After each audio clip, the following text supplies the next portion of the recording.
Hello दोस्तों, comic शुरू channel पर आप सभी लोगों का स्वागत है। हमारी आज की कॉमिक्स है राज कॉमिक्स की पेशकश भोकाल सीरीज की कॉमिक्स जिसका नाम है सुल्तान। तो दोस्तों ये वॉलपेपर है, बहुत ही ज़बरदस्त लग रहा है वॉलपेपर ये तो।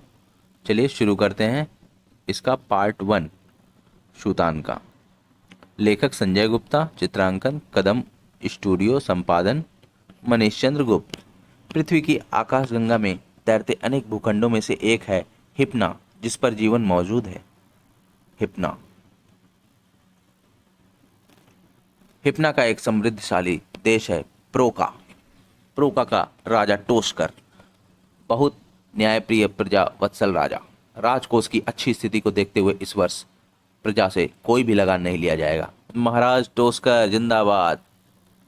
टोस्कर का साला कास्कोर महानीच बदमाश और गद्दार किस तरह खजाना लुटा रहा है मूर्ख राजा। अब इसका कोई प्रबंध करना ही होगा। डाकोर कास्कोर का एक मित्र राक्षस क्रूर हत्यारा। आओ मित्र कास्कोर, कैसे हो? बिल्कुल ठीक समय पर आए, आओ भोजन करो। यह भोजन तो तुम ही करो मित्र, किंतु जल्दी, क्योंकि अब समय आ गया है कुछ कर गुजरने का। तुम्हारे लिए मैं हर वक्त तैयार हूं मित्र। भोजन को लात मारकर उठ खड़ा हुआ डाकोर मित्र के काम आने को। प्रोका का राजवैद्य मेस्मर सम्मोहिनी विद्या का महान जादूगर। प्रोका के राजमहल में उस वक्त खलबली मची हुई थी। महाराज को कोई भयंकर बीमारी हो गई है, राजवैद्य मेस्मर को बुलाओ। इसका मतलब जहर काम कर गया है। आनन फानन में सारथी मेस्मर को लिवाने के लिए भेजा गया। हा हा हा हा, अब मेरे अच्छे दिन दूर नहीं रहे। और उस सारथी के पीछे निकल पड़ा कास्कोर भी। इधर राजवैद्य मेस्मर अपने पुत्रों को सम्मोहन की शिक्षा दे रहे थे। पुत्रों, मानसिक शक्ति अपरंपार है। इसकी दो अवस्थाएं हैं, एक चेतन मन व दूसरा अवचेतन। बड़े पुत्र मीतान व जीतान बड़ी लगन से पिता से शिक्षा ग्रहण कर रहे थे, किंतु छोटा पुत्र सुल्तान सिर्फ शैतानी करता था। उई ही। मेस्मर को क्रोध तो बहुत आया, किंतु पुत्र सुल्तान, तुम्हें नादानियां छोड़ शिक्षा में ध्यान देना चाहिए। मैं क्या करूं पिताजी, मेरा मन किसी एक काम में लगता ही नहीं। पिताजी मैं कल से जरूर पढ़ूंगा, अभी मैं खेलने जा रहा हूं अपने दोस्त चेरू के साथ। तभी राजा के सारथी ने वहां प्रवेश किया। माननीय राजवैद्य जी, शीघ्र चलें, महाराज गंभीर रूप से बीमार हैं। एक क्षण भी खराब किए बिना मेस्मर रथ पर सवार हो गया। चलो सारथी, हमें शीघ्र अतिशीघ्र महाराज तक पहुंचा दो। रथ तीव्र वेग से दौड़ा जा रहा था कि तभी उफ, धूल भरी आंधी, किसी बड़ी दुर्घटना का संकेत था यह।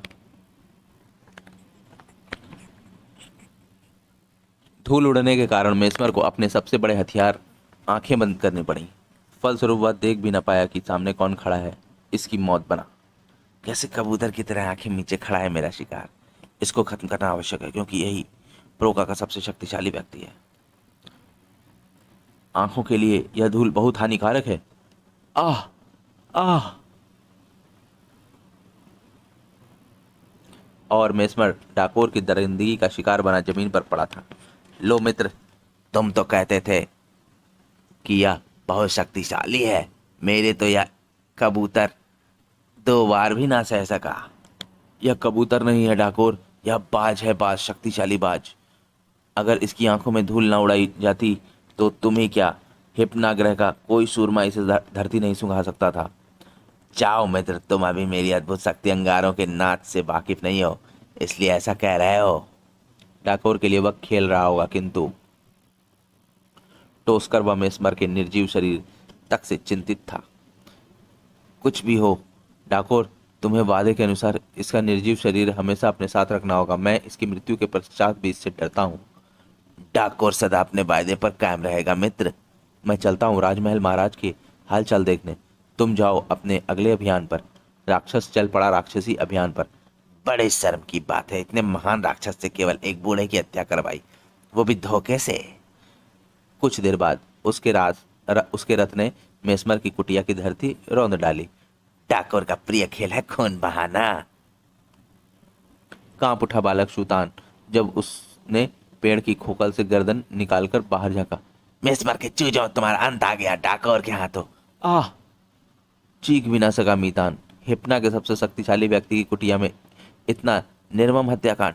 हाय! चिकनी चिकनी सूरत वाले प्यारे प्यारे बच्चे। खत्म हुई दो जिंदगियां।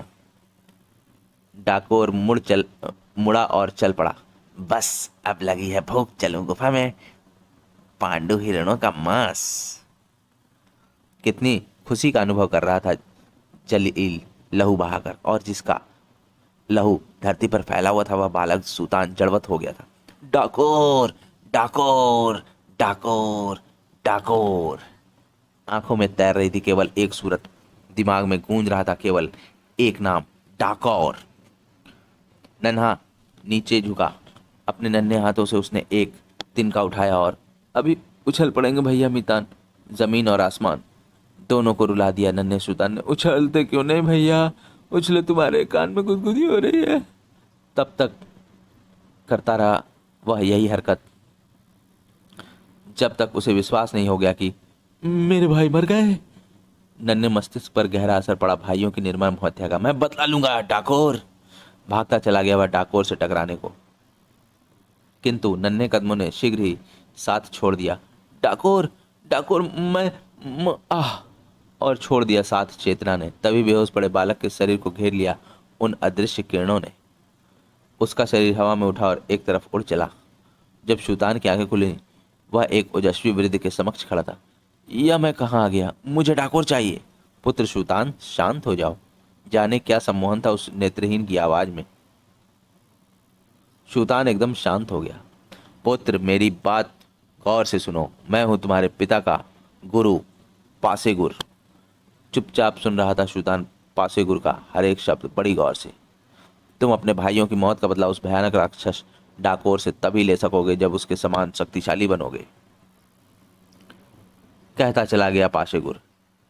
मैं बनाऊंगा तुम्हें शक्तिशाली, मैं तुम्हें दूंगा शिक्षा मानसिक शक्ति बढ़ाने की। पासेगुर का एक एक शब्द उसके जेहन में घुलता जा रहा था। बोलो, सीखोगे मुझसे सम्मोहन विद्या, लोगे डाकोर से बदला। सम्मोहन में बंध चुका था सुल्तान पासेगुर की आवाज से। हाँ हाँ हाँ, मैं सम्मोहन सीखूंगा, मैं बदला लूंगा डाकोर से, मैं बदला लूंगा उस हत्यारे से। तब बोला पासेगुर, पुत्र सुनो, डाकोर तुम्हारे भाइयों का ही नहीं तुम्हारे पिता का भी हत्यारा है। क्या कह रहे हो गुरुवर, क्या हुआ मेरे पिताजी को? सुल्तान का नन्हा सा दिल धाड़ धाड़ बजने लगा।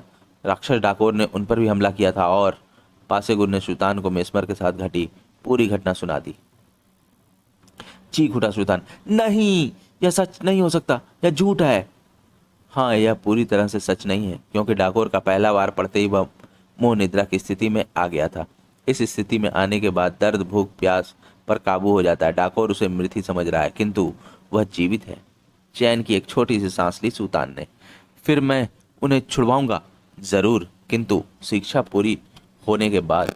और कुछ सोचकर सुल्तान के मुख पर कठोरता आती चली गई। फिर वह लगन से सम्मोहन विद्या ग्रहण करने में जुट गया। एकाग्रचित होने की कोशिश करो पुत्र। अब चेतन मन की शक्ति अपार है और गति निर्बाध है। वक्त अपने पंख फैलाए हुए उड़ रहा था। सुल्तान शिक्षा में निपुणता हासिल कर रहा था। अब तुम्हें आत्मसम्मोहन की परीक्षा करनी है। 15 वर्ष बाद पुत्र, आज तुम इस काबिल हो चुके हो कि डाकोर से बदला ले सको। तो मुझे आज्ञा दीजिए गुरुवर, मैं डाकोर और कास्कोर को उनकी करने की सजा देने जाऊं।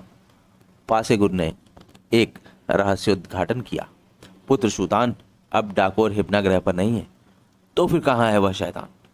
वह महान खजूरा के निमंत्रण पर तिलिस्मी ओलंपाक भेजा जा चुका है, और वहीं है तुम्हारे पिता मेस्मर भी। तो आप मुझे भी वहां भेज दें, मानसिक शक्ति से असंभव है बेशक, किंतु मैं तुम्हें वहां नहीं पृथ्वी लोक भेजूंगा। वहां तिलिस्मी ओलंपाक का रास्ता तुम्हें खुद बनाना होगा। ठीक है गुरुवर, आप ऐसा ही करें। पासेगुर गहन मानसिक संसार में खो गया और फिर धीरे धीरे लुप्त हो गया सुल्तान। अगले ही पल सुल्तान ने खुद को पाया एक नए संसार में। ओह, तो यह है पृथ्वीलोक जहां उसे ढूंढना है तिलिस्मी ओलंपाक जाने का रास्ता। वह एक राहगीर के पास पहुंचा। यह कौन सा नगर है बंधु? परदेशी हो क्या भाई? यह विकास नगर है। मस्त कलंदर राजा विकास मोहन का राज है यहाँ। बंधु, मैं जादूगर हूँ, क्या इस नगर में मुझे कोई काम मिल सकता है? जादूगर हो भैया? तो जादूगर भी कोई काम करते हैं भला? उस राहगीर से कुछ और जानकारियां लेकर सुल्तान आगे बढ़ चला। एक मेले में पहुंचकर उसके कदम थमे। जादूगर जमाल पाशा, हाय हाय जादूगर जमाल पाशा बाहर आओ, क्या चक्कर है यहाँ पर, हमारे पैसे वापस करो। चक्कर जानने के लिए वह शामियाने में प्रविष्ट हो गया। क्या बात है चाचा, बाहर लोगों की भीड़ चिल्ला रही है और आप यहाँ सिर पर हाथ धरे बैठे हैं। क्या बताऊं बेटा, मेरी जादुई छड़ी, जादू की छड़ी जिसके जादू के जोर से मैं अंगारा पर चलने का जादू दिखाता था, वक्त छड़ी गायब हो गई अभी। मार डालो, चोर है जादूगर नहीं। अब तुम ही बताओ, उस छड़ी के बिना अगर मैं अंगारों पर चला तो मैं भूल नहीं जाऊंगा क्या? ठीक तो कह तो तुम ठीक रहे हो, किंतु अब इस भीड़ का क्या करोगे? बहुत ही बड़ी समस्या थी वह, जिसे सुलझाया शूतान ने। मैं करूंगा यह काम, मैं चलूंगा अंगारों पर। नहीं, तुम पागल हो क्या?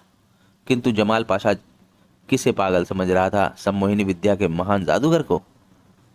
आत्म सम्मोहन से मोह निद्रा की अवस्था में आने के बाद दर्द का एहसास नहीं होता। वाह वाह, अद्भुत। हैं? अंगारों पर चलने के बाद शूतान उछला कांटों के पलंग पर। मैं चाहूं तो पूरी भीड़ को सम्मोहित करके खुद एक तरफ खड़े होकर भी इन्हें ऐसा महसूस करा सकता हूं कि जैसे मैं कांटों के पलंग पर ही बैठा हूं, किंतु मेरे लिए यह कार्य भी आसान है। उफ, बिना किसी जादुई छड़ी के यह सब कैसे कर रहा है? यह तो मुझसे ही बड़ा जादूगर हुआ। ऐसे अद्भुत खेल विकास नगर की जनता ने ना कभी देखे थे ना कभी सुने थे। खेल खत्म हुआ। वाह भाई वाह, क्या खेल दिखाया, तबीयत प्रसन्न हो गई। जादूगर जमाल पाशा लपक कर पहुंचा सुल्तान के पास। बेटा, तूने आज इस बूढ़े को बचा लिया, इज्जत रख ली आज मेरी तूने। ये यही मेरा फर्ज था चाचा। जादूगर जमाल पाशा की खुशी का ठिकाना ना था। कौन हो तुम पुत्र, किस नगर के हो बताओ? मैं शूतान, पुत्र मेस्मर हिपना ग्रह वासी हूँ। फिर सुल्तान जमाल पाशा को सारी व्यथा कथा सुनाता चला गया। सुनकर तुरंत बोला जमाल पाशा, तिलिस्मी ओलंपक, ओ बेटा तुम बहुत सही वक्त पर सही जगह पहुंचे हो। कैसे चाचा? यहाँ के राजा विकास मोहन के मित्र महाबली फूचांग कुछ चुने हुए लोगों को तिलिस्मी ओलंपक भेजने वाले हैं। सच चाचा? खुशी चमक उठी सुल्तान के चेहरे पर। हाँ सच, और कल ही वह विकास नगर क्रीड़ा स्थल पर तिलिस्मी ओलंपक भेजने के लिए सर्वश्रेष्ठ युवकों का चयन करने वाला है। मैं वहां जरूर जाऊंगा चाचा, उसे मेरा चयन करना ही होगा। दोनों को ही अत्यंत खुशी थी कि वे एक दूसरे के काम आए। अगले दिन विकास नगर की क्रीड़ा स्थल पर सुल्तान का तिलिस्मी ओलंपक जाने के लिए चयन हो गया। चाचा मैं बहुत खुश हूँ। बेटा जब भी वापस आओ अपने चाचा से जरूर मिलना। फिर विजेताओं को भेज दिया गया तिलिस्मी ओलंपक। विकास नगर क्रीड़ा स्थल में हुए विजेताओं के चयन की शानदार दास्तान को जानने के लिए पढ़ें भोकाल सीरीज कॉमिक्स खौफनाक खेल। दोस्तों ये कॉमिक्स आपको इसके प्लेलिस्ट में मिल जाएगी, भोकाल के प्लेलिस्ट में, आप इसे वहाँ पर भी खोलकर पढ़ सकते हैं। भोकाल श्वेता व अति क्रूर को अपनी कहानी सुनाने के बाद सुल्तान चुप हो गया। सुल्तान, मुझे पूरा विश्वास है कि तुम्हारे पिता तुम्हें जरूर मिलेंगे। हाँ दोस्त, उस शैतान डाकोर से जल्दी हमारा सामना होगा। सुल्तान चाचा, मैं भी उस राक्षस के एक पत्थर मारूंगी। दोस्तों हमारा पार्ट 1 यहीं पर समाप्त होता है और अब मिलते हैं इस सुल्तान कॉमिक्स के पार्ट 2 में, जिसका लिंक इसके आपको डिस्क्रिप्शन में मिल जाएगा। आप इसे वहाँ पर खोलकर पढ़ सकते हैं। आपको ये कॉमिक्स कैसी लगी हमें कमेंट सेक्शन में ज़रूर बताएं और हमारे चैनल को सब्सक्राइब करना ना भूलें। धन्यवाद।